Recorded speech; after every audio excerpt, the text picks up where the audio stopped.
Patty again, and welcome back to my kitchen. St. Patty's Day wasn't very long ago, and along with finding a fairly decent price on corned beef roast, I found a really good deal on fresh cabbage heads. And so I purchased quite a few heads of cabbage, and I've been doing a lot of different things with them. And I wanted to bring another canning project where you can use cabbage in kind of a meal in a jar.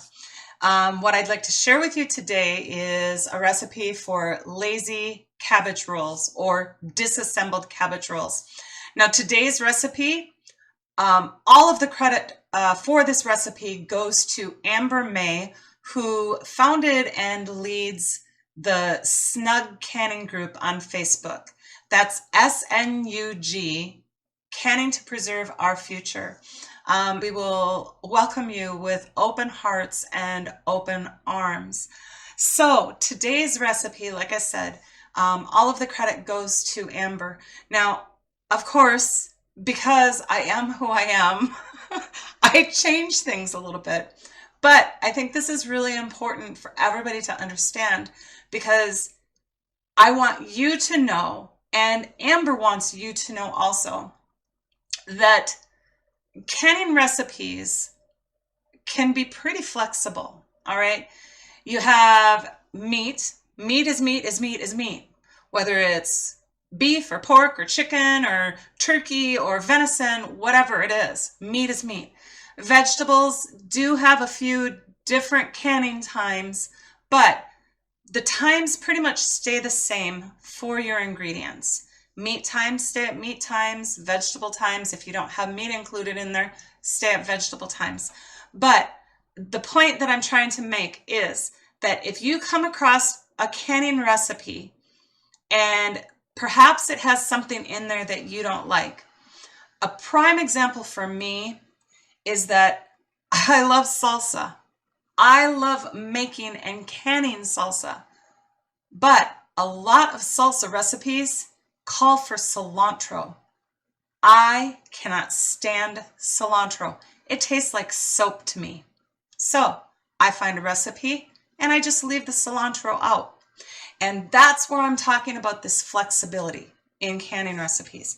And as I read this recipe to you today, I'm going to offer you some of that flexibility, and you can make this your own taste, your own way in your kitchen. So, Amber's recipe, and I will take note that the finished volume of any canning recipe, there's a lot of variables, okay? Let's say it calls for a small or a medium onion. My opinion of a medium or small onion might be different than your opinion of a medium or small onion. And so the same thing goes when we start talking cabbage. When we say a small head of cabbage or a medium head of cabbage, well, maybe my interpretation, or, you know, maybe I come from a place where we have cabbage heads this huge, you know, and so this would be a large one, and a medium one would be like that, and a small one would be like this. So the interpretation is very flexible, all right?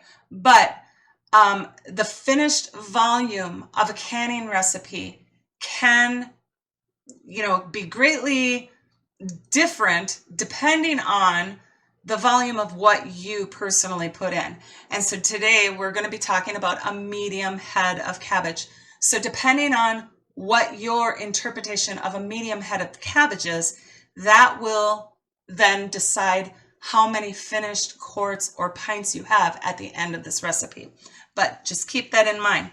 This recipe, as written, makes about 3 to 4 quarts of lazy cabbage rolls or disassembled cabbage rolls. So I will just read it to you again. The author is Amber May from Snug, SNUG. Lazy cabbage rolls. The ingredients are 1 medium head of cabbage sliced into strips, 2 pounds of ground beef. Now, this is where you get the possibility of flexibility, all right? Instead of ground beef, you could use ground pork or ground sausage or ground chicken or ground turkey, or like I'm going to do today, ground rabbit. In fact, I am using a combination of ground rabbit and ground beef as my meat choice. The only thing that I will say is that your meat does, for this recipe, it does need to be pre-cooked, okay? So any pre-cooked venison, if you want to use venison, go ahead and do that, or elk, whatever it is, whatever meat you want to use, you go ahead and use it, but pre-cook it, okay? All right, so 2 pounds of ground beef, 1 small onion chopped, 2/3 cup of uncooked rice. Now the rice is another flexible thing. You can use white rice, you can use brown rice, you could even choose to use wild rice if you wanted to. Today I'm using a rice that's called jasmine rice. So just dry rice of your choice. Let's see, let me find my place again.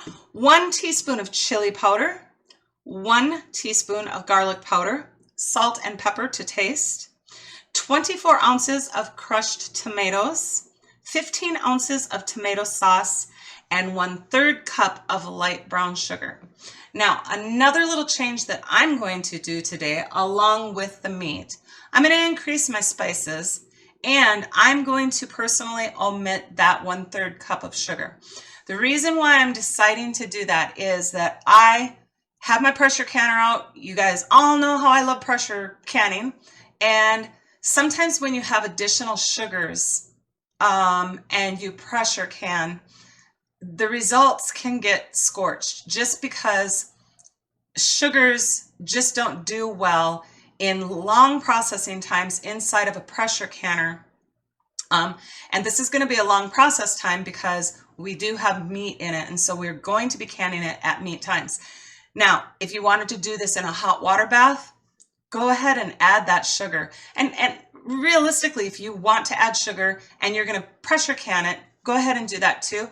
I just personally have found that whenever I add additional sugar when I'm pressure canning, the results just tend to taste scorched or burnt to me.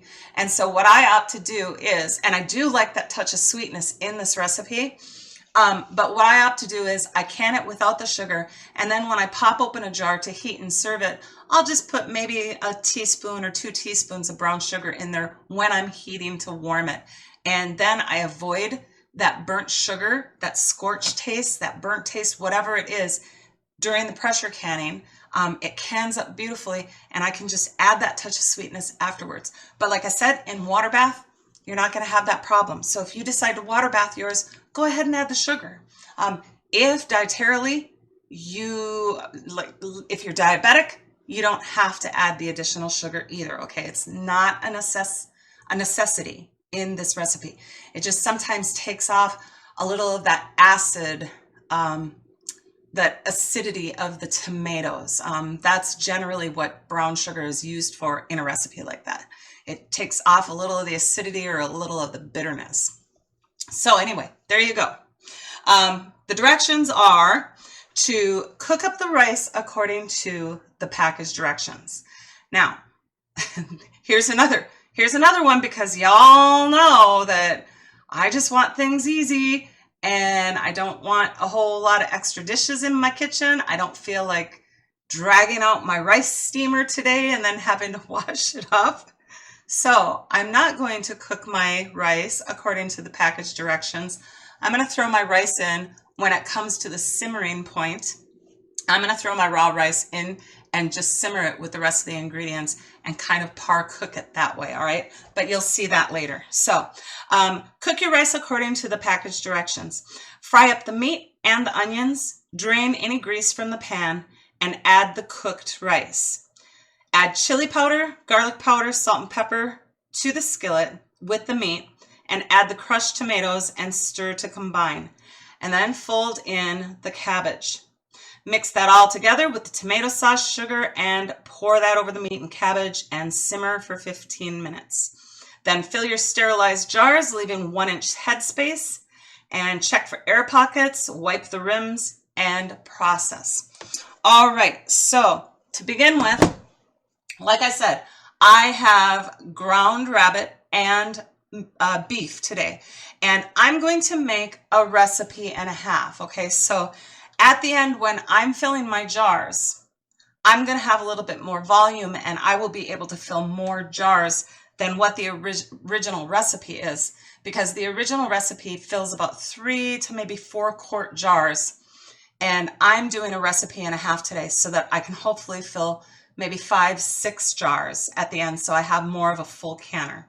So I have 3 pounds, a combination of ground rabbit and ground beef.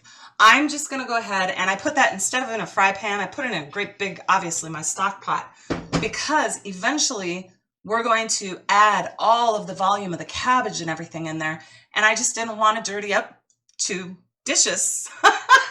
So I'm going to brown my meat and my onions, and then I'll just add everything else to the pot after that. But for right now, I'm going to partially brown this, and then I'm going to add my onions.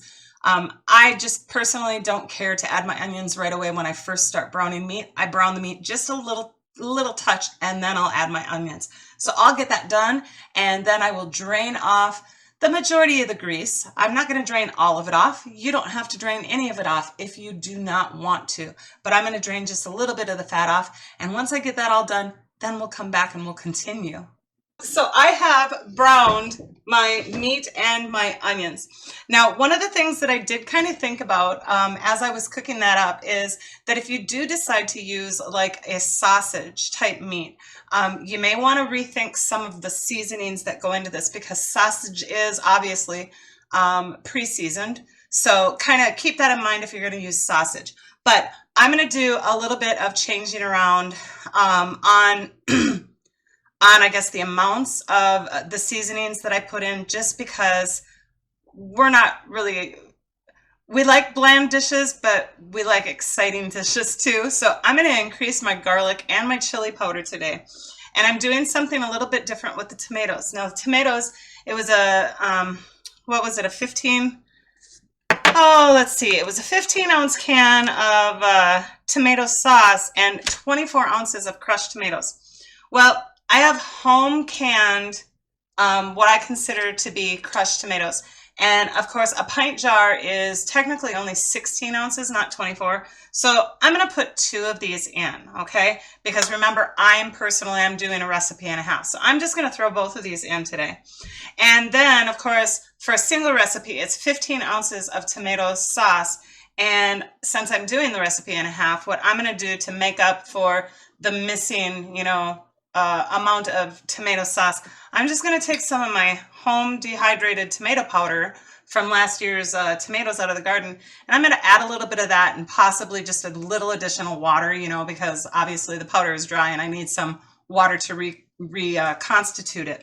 But anyway, so like I said, with seasoning, it's pretty much all up to you. Follow a recipe as a guideline, add or omit. But anyway, so I'm going to start with my salt and pepper. And that, as I said, is to taste. And we have a lot of meat in here because I'm doing a recipe and a half. Plus, a lot of cabbage is going to go in here. And cabbage, kind of needs some salt, in my opinion. And then I'm going to add some pepper to taste.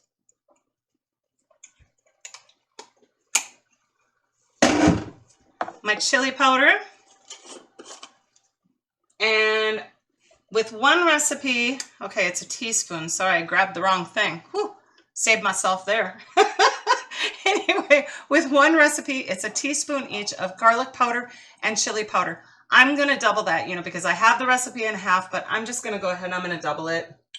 So we like that extra flavor. I might even put even a little bit more in there because there's going to be a lot of cabbage in this dish that will suck up some of that good flavor. And then what I'm going to opt to do is I'm going to opt to put in a full teaspoon of garlic powder, but then I'm also going to use fresh minced garlic, okay? So, like I said, everything is flexible, guys. You do you. So I'm going to put in about 2 tablespoons of fresh garlic. And that's probably another thing that you've learned about us. We're not afraid of garlic in this house. Okay, I'm going to go ahead and dump in my prepared sauce. I might add a little water in there and kind of swish it around to get the rest of that sauce out of there.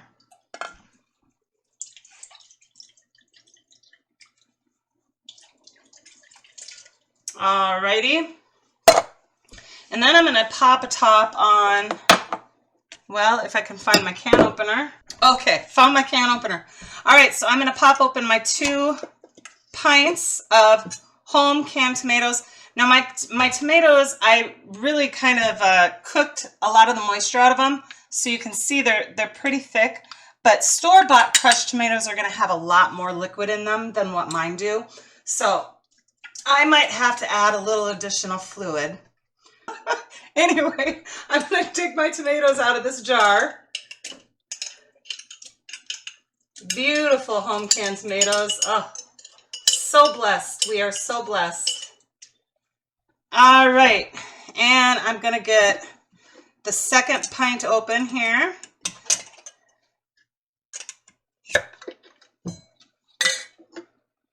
And get those in there. Beautiful.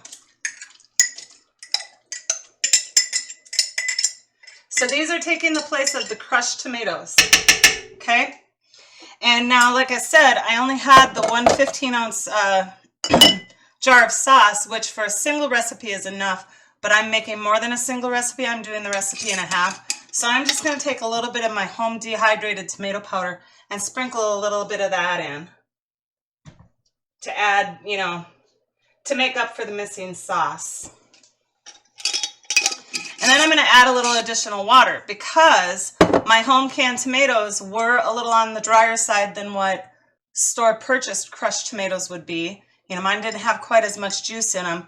And since I'm adding additional tomato powder by my own choice, I need a little additional water in there. So I'm just going to add just a little bit of water into this mixture. Not a whole lot. When you start cooking down your cabbage in this pot, your cabbage is going to add moisture to it also.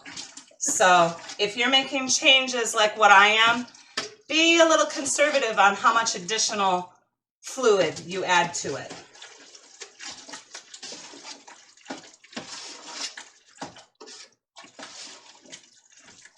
Oh, that looks and smells absolutely fantastic. I'm going to go ahead and just add a little bit more because this is the point in time that I'm going to add my raw rice, okay? Now, Amber's directions called for you to cook the rice fully before adding it to this, but I'm just going to cook it along with all of the tomatoes and spices and the cooked meat and all that stuff. So I'm just going to sprinkle in that measurement of dried rice. And I'm going to allow this to simmer for 10 minutes before I add my cabbage to it. And allow that rice to kind of suck up a little bit of moisture and start the cooking process. Oh, how beautiful. Okay, so I'm going to place a lid on this and I'm going to let it simmer for approximately 10 minutes. And then I'll come back and I will add the cabbage. So I will see you in just a few minutes.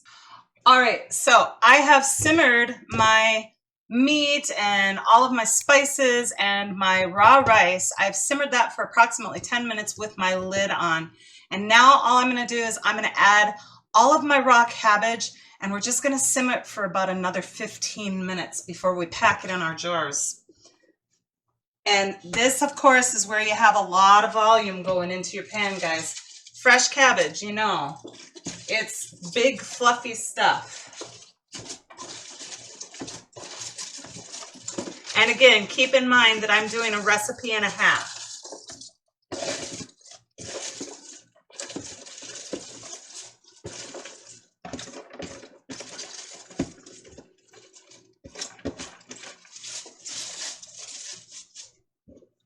All right, so I'm going to try to stir that up just a little bit. It's going to be difficult because there is so much volume.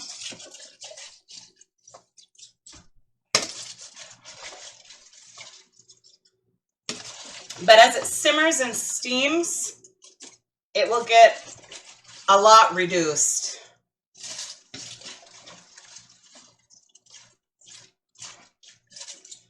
All right, so I'm going to go ahead and I'm going to stick my lid back on there and watch your temperature during this time, okay?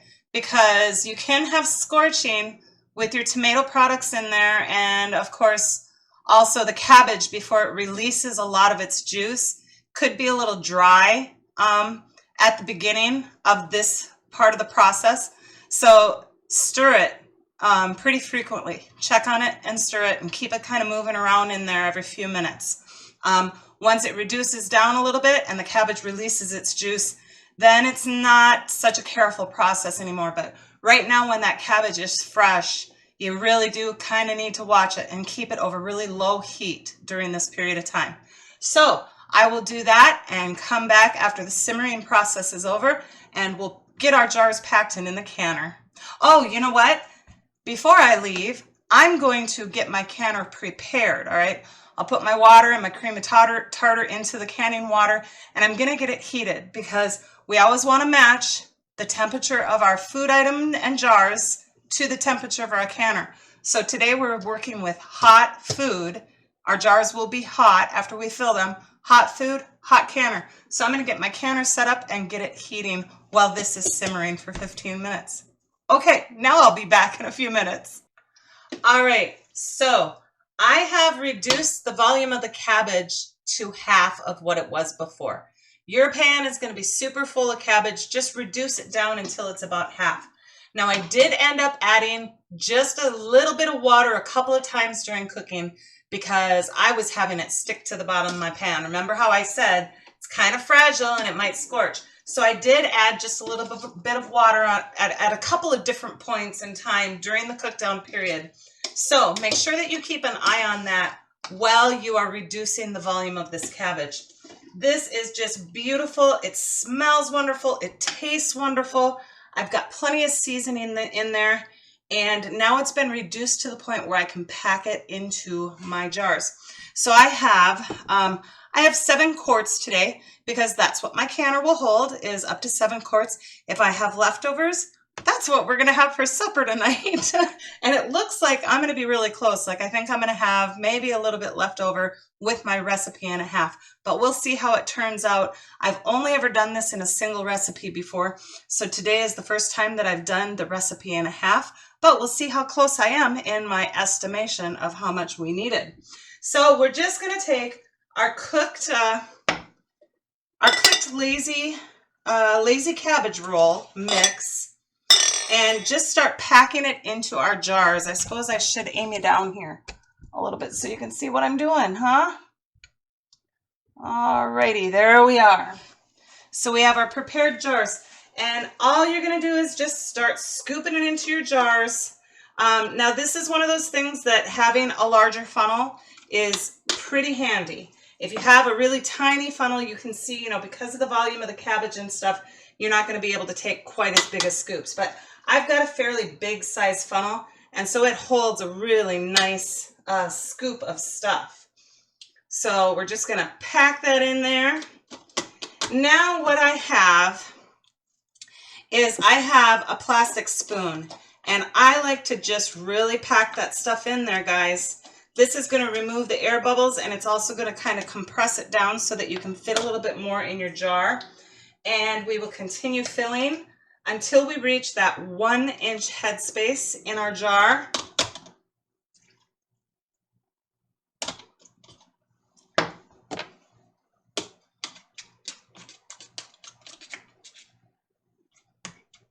There we are. And then what I'm going to do is I'm going to take a ladle and just take a little bit of the juice that's in the pan and just top off with a little bit of juice in each jar.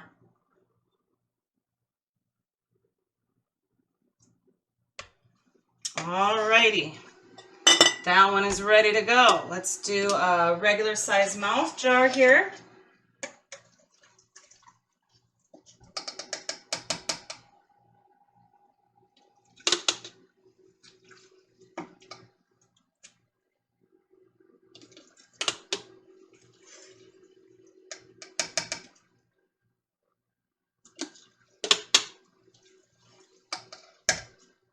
Beautiful mixture of cabbage, rice, and meat.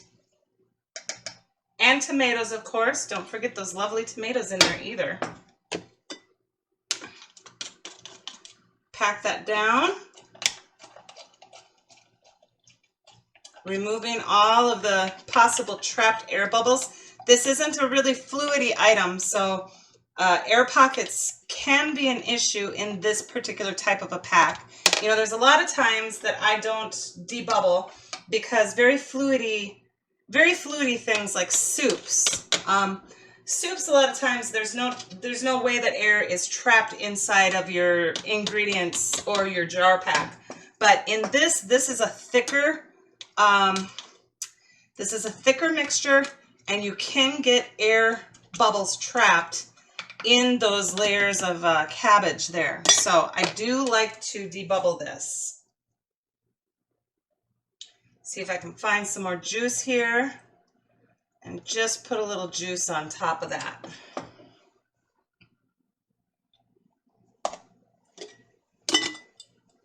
All right, so I'm going to complete filling up my jars here, and then we'll get them wiped and get the lids on them and get them in the canner.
All right, so we've got all of those packed. I'm running out of room in my kitchen. We've got all those packed, and so now all we're going to do is, just like normal, we're going to take a clean wet washcloth and just wipe your rims well.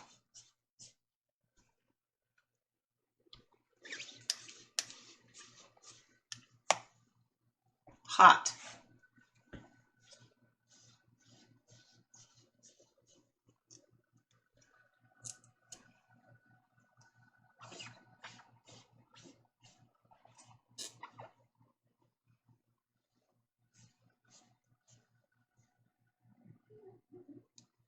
Now, like I said, that's one final time that you get to inspect those rims too.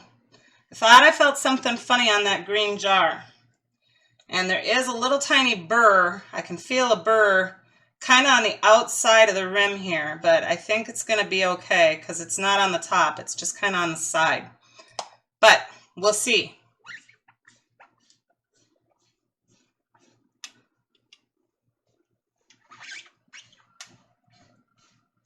Oh, that guy needs just a little more, doesn't he? Just a titch more. There we go. You can have a little bit more meat there. Little jar. Okay, and then we're just going to simply go ahead and screw on our lids, fingertip tight. Now today with my wide mouth lids, I am using Superb canning lids, or with my wide mouth jars. I'm using Superb canning lids. And you guys, this is another product that I am absolutely behind 100%. Superb lids are amazing. They have amazing seals. They have amazing gasket material. I have not had any failures. I don't like the looks of that. I'm going to re-wipe him.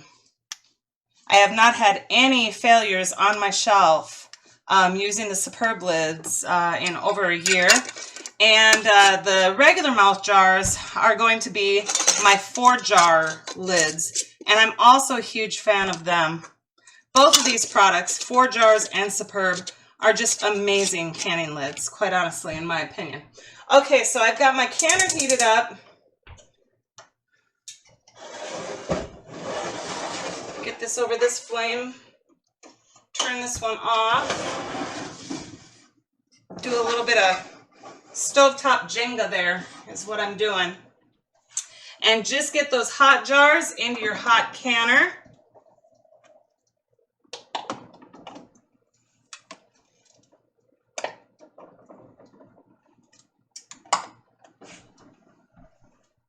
And then we are going to place the lid. Now, since my canner and my contents are already hot, I don't have to worry about slowly heating my canner up. All of my stuff is hot and it's already heated. And so I'm just going to crank that bugger up on high today and bring it to a vent. Now, I will vent for 10 minutes and then I will place my weight and I will be pressure canning these for 90 minutes.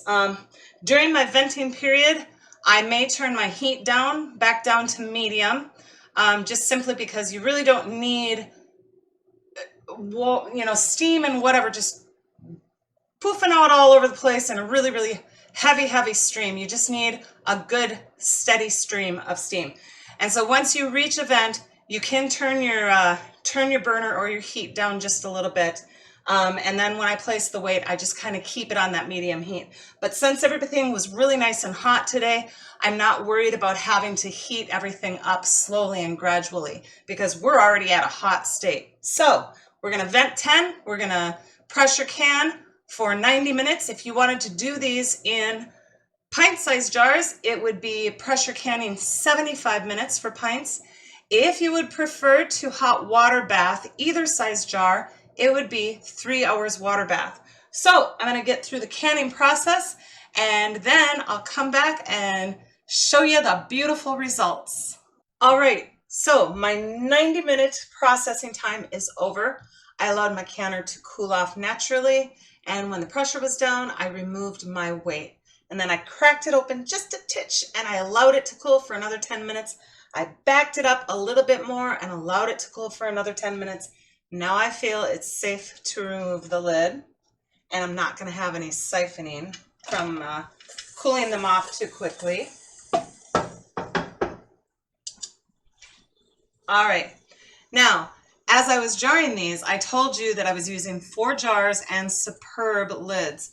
Now if these cool off quick enough while I'm unloading and talking, you will probably hear the lids ping or snap. The superb lids seal amazing, and they have that old classic sound of, if you're a canner that used to can way back in the day, you remember that pop or that loud ping when your lid's sealed. And these superb lids do that. They're just amazing. I love them completely. All right, so here is our beautiful disassembled or lazy cabbage rolls. Look at how gorgeous that is. Just beautiful, beautiful results. Delicious and nice to look at. All right, we'll get the rest of these out of the canner.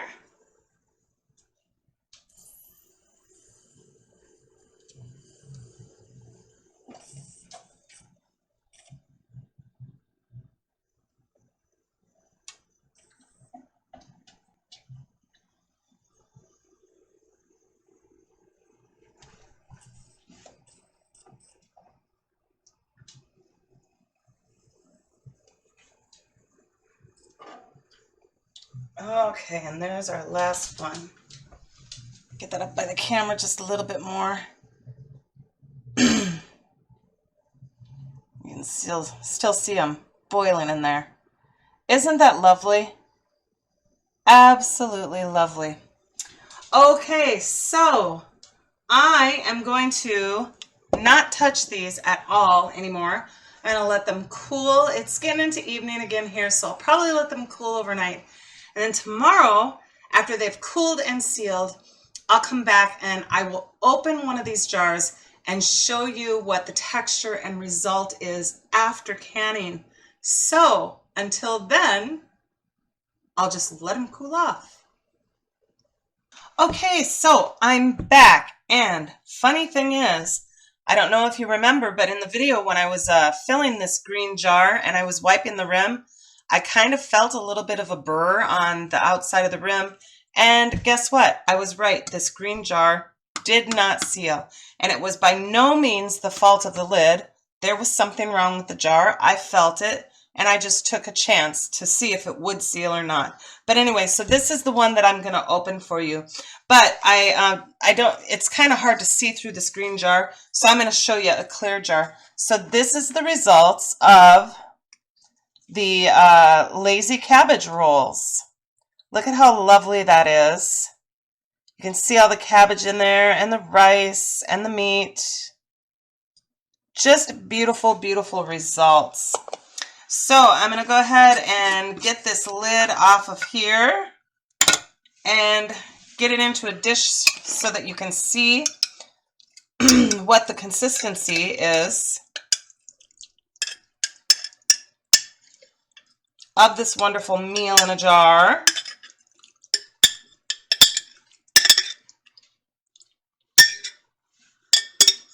Still got a little bit more left in there. Got to get scraped out. There we go.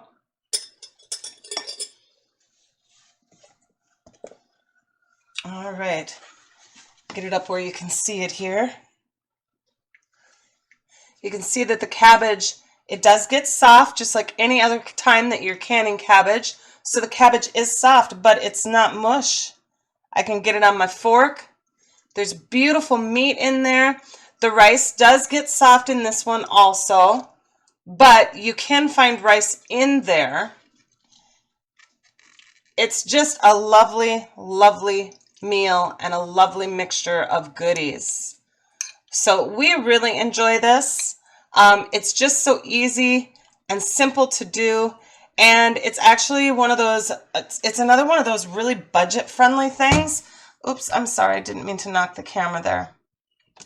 It's another one of those really budget friendly meals because like I said, well, of course, you know, Cabbage really is never super, super expensive. And if you can get it on sale, it's even, you know, cheaper than normal. So the cabbage is very inexpensive. And, you know, if you have the home canned tomatoes, or even if you have to purchase store canned tomatoes, you know, that really doesn't run you a whole lot of money. So the only thing in here that really is any sort of a, you know, bigger investment at all is your meat. And you get to choose what kind of meat that you want to put into your lazy cabbage rolls. And so if you can find a ground turkey or something on sale, it's a very, very inexpensive and budget-friendly meal in a jar. So anyway, that is the results of these lazy cabbage rolls.